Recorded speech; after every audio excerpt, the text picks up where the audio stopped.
Assalamualaikum warahmatullahi wabarakatuh. Selamat pagi. Salam sejahtera untuk kita semuanya. Selamat hari Jumat. Sok paten gitu kan. Musik itu halal gitu. Musik itu halal. Iya, kenapa takut kali bilang musik itu halal? Ya tergantung Anda ikut yang mana aja lah sekarang ini. Ini ada pula yang bikin konten. Apa ya? Ustadz mengatakan musik itu halal. Kok bisa? Ya bisa lah. Ya, kalau masalah musik itu, kalau soal hukumnya ya, ini bicara dalam ruang lingkup Islam. Ya, musik itu ikhtilaf. Ikhtilaf, ada perbedaan pendapat. Walaupun ya saya tetap mengakui secara jumhur atau secara lebih banyaknya, mayoritasnya, tidak juga mayoritas lah mungkin, ya lebih banyak gitu, ya ulama tuh mengharamkan. Tapi nanti kita akan lihat lagi tuh, mengharamkan mutlak atau mengharamkan bersyarat, ada lagi pengecualian gitu. Lalu lantas ada yang mengatakan sudah ijma gitu. Jumhur mayoritas pun belum tentu ijma loh. Walaupun nanti ada perbedaan lagi pendapat ulama tentang ijma itu sendiri. Apakah kalau sudah mayoritas itu ijma atau harus seluruhnya gitu, tidak ada yang ini dari para imam mujtahid, itu ada perbedaan lagi. Bahkan kalau Imam Malik cukup kalau orang Madinah sudah sepakat, dia sudah sebut ijma gitu ya. Tapi secara umumnya, secara yang apa namanya itu,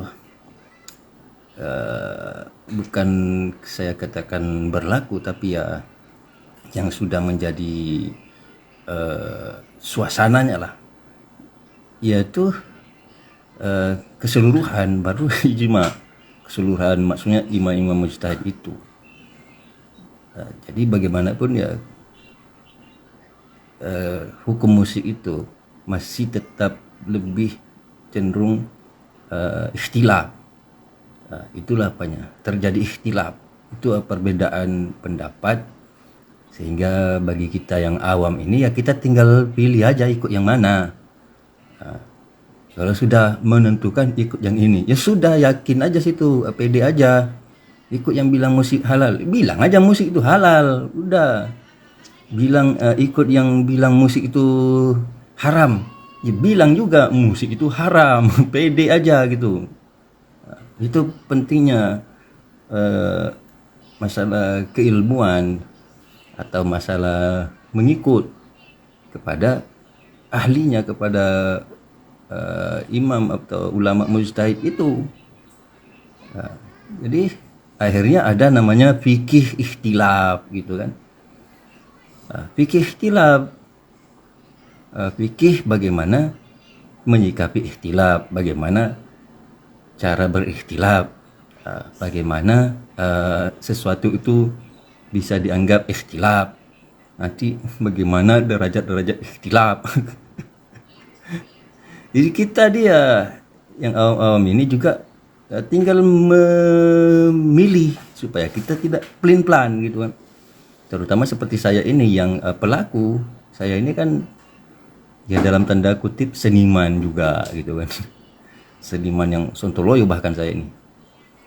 Karena ya hampir semua saya konsumsi aja. Kalau seni ini, mau musik kek, mau syair kek, mau lagu kek, apa lagi? Sampai berjoget pun saya pernah berjoget. Pernah suka saya berjoget itu. Disco kek, apa lagi? Jadi itu penting bagi saya sendiri untuk ya membuat keputusan atau ya memilih yang mana, begitu aja. Karena terjadi ikhtilaf, maka kita harus sedikit banyak paham juga tentang fikih ikhtilaf, bagaimana berikhtilaf, bagaimana menyikapi ikhtilaf, bagaimana apa ya, mentolerir ikhtilaf Yang ikhtilaf itu siapa? Ulamanya yang ikhtilaf, bukan orang awam. Maksudnya itu ikhtilaf ulama, bukan ikhtilaf antara orang awam. Seperti saya ini kan awam nih. Orang-orang bodoh seperti saya ini tidak boleh berikhtilaf. Ikut aja yang mana yang ini mau diikut. Udah gitu aja. Jadi ada kaidah dalam berikhtilaf itu. Apa itu ya? La yungkarul mukhtalafu fi wa innama yungkarul mujma'u alaihi. Kalau nggak salah ya, begitu apa kaidahnya. Tidak diingkari. La yungkaru al mukhtalafu fi. Tidak boleh diingkari apa-apa yang di dalamnya ada ikhtilaf. Ada permasalahan, sesuatu permasalahan yang di dalamnya ada ikhtilaf ulama, itu nggak usah diingkari. Nggak usah diingkari. Perangkat dihidupkan. Mode Bluetooth. Sedang mencari perangkat. Wa innama yungkarul mujma'u alaih. Yang diingkari itu adalah apa yang sudah ijma, permasalahannya sudah ijma, hukumnya gitu kan. Nah, itu aja. Ini sudah ijma, makanya perlu juga kita lihat apakah ini permasalahannya ijma atau masih ikhtilaf. Begitu aja. Ya contohnya permasalahan musik. Permasalahan musik itu masih ikhtilaf. Bukan masih ikhtilaf, maksudnya ranah ikhtilaf. Karena kalau sudah ikhtilaf tuh ya sampai kiamat tuh ikhtilaf terus tuh. Ya silakan aja masing-masing yang berikhtilaf ini membangun atau ya mencari pendukung, silakan aja dengan cara-cara yang apa istilahnya tuh ya, yang elegan gitu kan, mencari pengikut silakan aja juga. Ya begitu juga yang awam mau ikut yang mana silakan. Nah, saya dalam hal ini ya memilih yang mengatakan halal. Jadi tidak aneh tuh kalau ada ustadz yang bilang musik itu halal. Ya ada ulamanya yang ini. Ada ulama mujtahidnya itu kok. Di antaranya siapa? Ibnu Hazm. Ibnu Hazm itu mujtahid. Ulama mujtahid itu. Udah clear itu kalau udah begitu. Ya, tapi tadi kan ada kaidah la yungkarul mukhtalafu fi.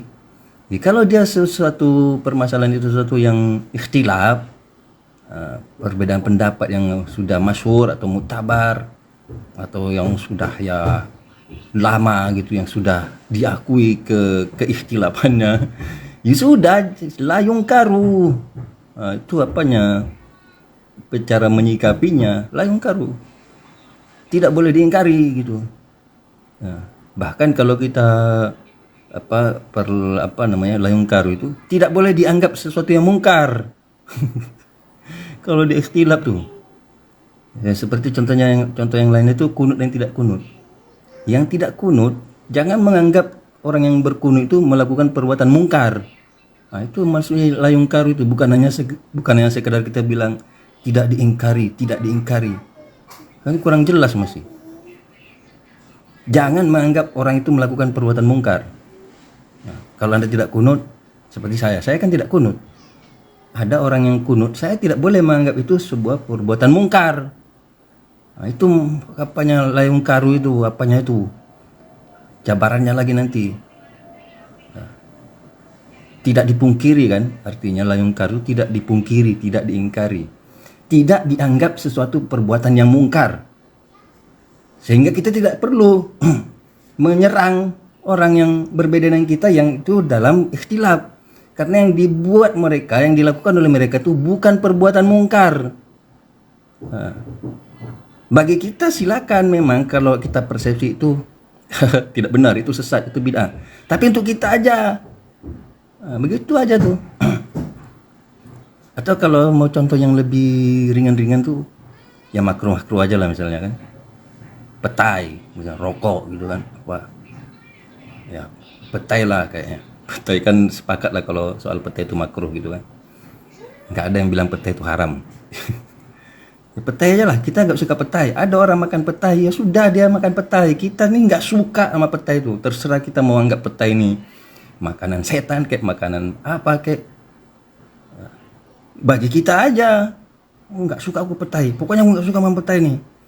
Lebih baik aku mati daripada makan petai misalnya begitu. Tetap aja kita jangan persepsi kita tentang petai ini jangan kita jadikan untuk memvonis orang yang makan petai. Ya, karena hukumnya makruh gitu, cuma makruh gitu. Ya jengkol juga, apalah yang makruh itu kan jengkol. Tidak gosok gigi seminggu itu makruh juga itu. Merokok gitu. Ya kalau merokok kan ada yang menghukumi haram, dan saya bilang saya hormati. Ya itulah, kalau sudah berbeda tuh kita hormati.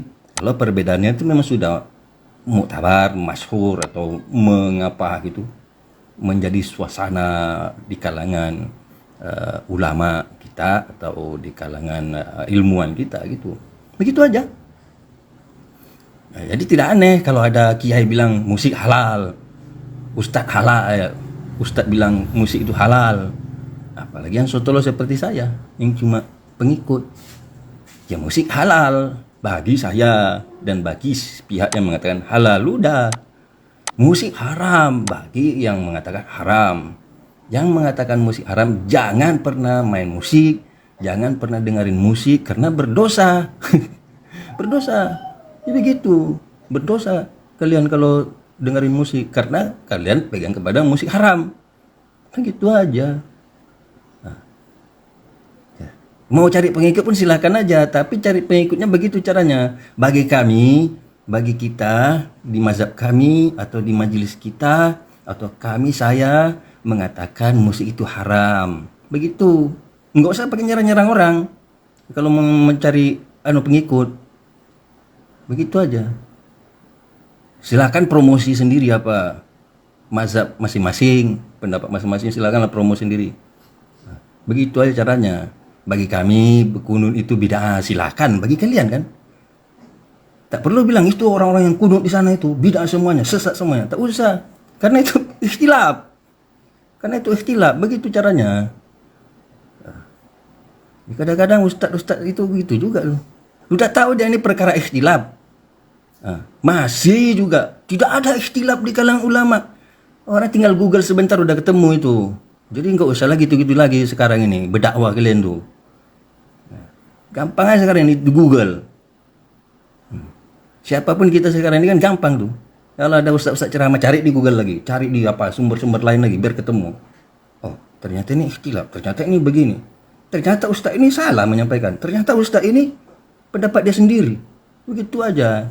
Supaya kita ini juga kita ini berpikir kritis juga terhadap segala macam apapun. Ya mungkin pertama ya kita terlalu ta'assub istilahnya itu. Ya, terlalu mendewakan seorang ustadz pun, seorang ulama pun. Nggak bisa juga kita terlalu mendewakan dia. Seolah-olah apa yang dia katakan semua benar semuanya. Nggak bisa juga. Ya supaya kita ada motivasi untuk belajar juga, belajar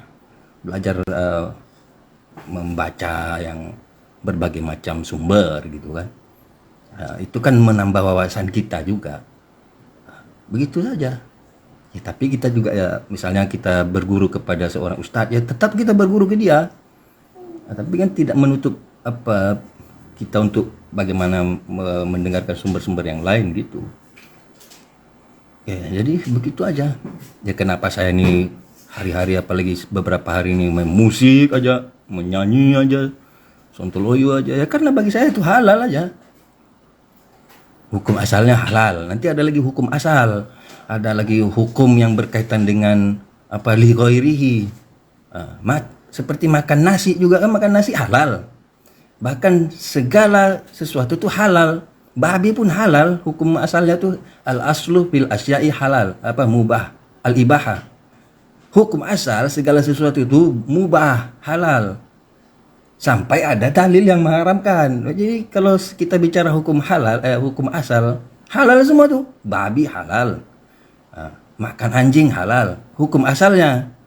Sampai ada dalil yang mengatakan ini haram, ini haram, ini haram. Kalau kita lihat sejarah Islam ini sendiri, hukum sholat sudah turun. Untuk mendirikan sholat itu sudah turun, tetapi hukum khamar belum turun.